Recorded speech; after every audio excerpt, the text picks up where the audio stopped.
29 juillet 2025, fidèle partenaire de Iroko Média Télévision, bonjour et bienvenue à ce journal.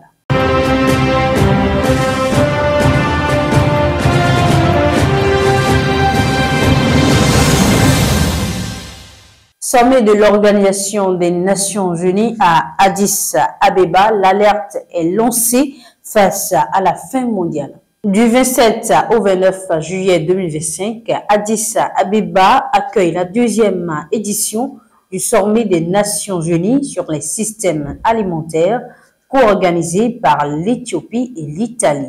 Cette rencontre fait le bilan des engagements pris en 2021 à Rome, où l'ambition affichée était d'éradiquer la faim d'ici 2030. 4 ans plus tard, le résultat est inquiétant.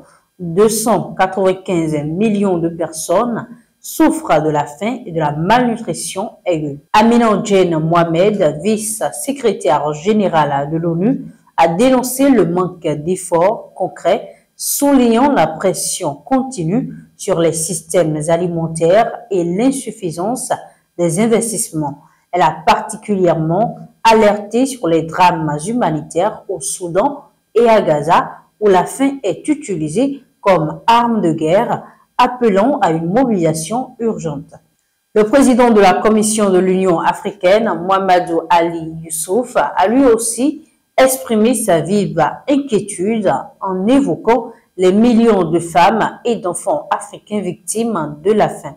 Il a identifié les conflits, les dérèglements climatiques, les chocs économiques comme principale cause de l'aggravation de la situation. Il a plaidé pour que les pays africains investissent 10% de leur PIB dans l'agriculture, mais a insisté sur la nécessité du soutien international. Malgré ce constat sombre, quelques avancées sont notées. 130 pays se sont dotés de stratégies nationales pour transformer le système alimentaire. Toutefois, les défis restent immenses et l'échéance de 2030 paraît de plus en plus difficile à tenir. Présidentielle au Cameroun, écarté de la course présidentielle d'octobre 2025, l'opposant Maurice Kamto dénonce une décision injuste et saisit la justice constitutionnelle. Ses partisans crient aux 2 poids, 2 mesures. Maurice Kamto, principal adversaire du président camerounais Paul Biya, a officiellement déposé un recours devant le Conseil constitutionnel hier lundi après son exclusion de la liste provisoire des candidats à l'élection présidentielle du 12 octobre prochain. L'organe électoral ELECAM a rejeté sa candidature en raison d'une pluralité d'investitures au sein du parti Manidem sous lequel il s'était présenté cette fois-ci.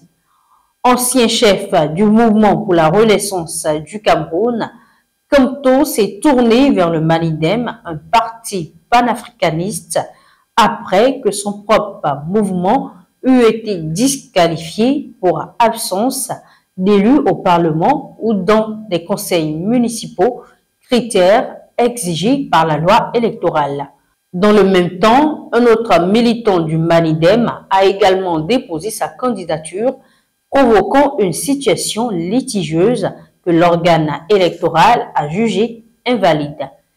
L'éviction de Maurice Kamto a suscité un tollé dans la presse locale et parmi ses partisans qui dénoncent une mesure arbitraire.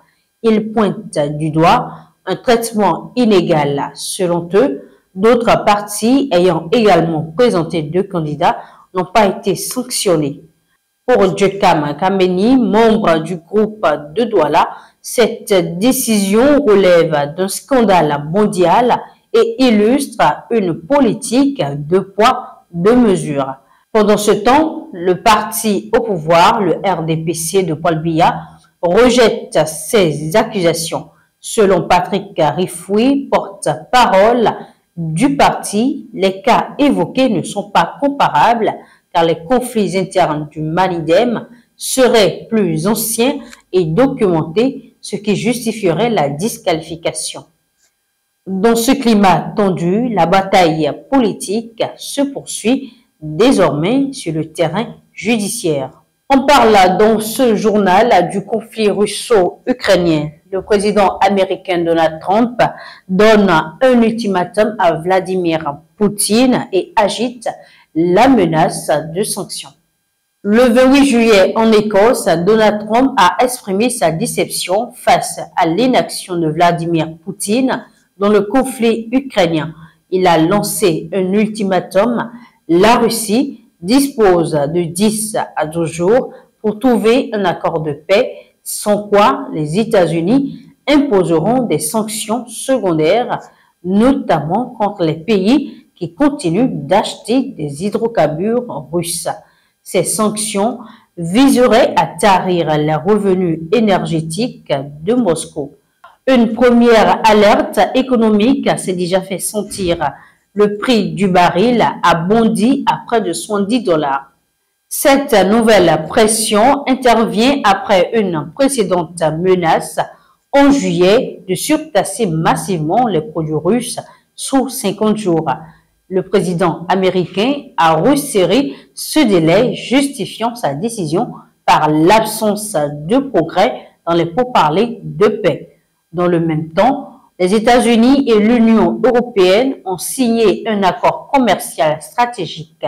Washington s'engage à un tarif douanier réduit de 15% sur les importations européennes en échange d'un investissement européen massif de 750 milliards de dollars dans l'économie américaine répartie sur 3 ans.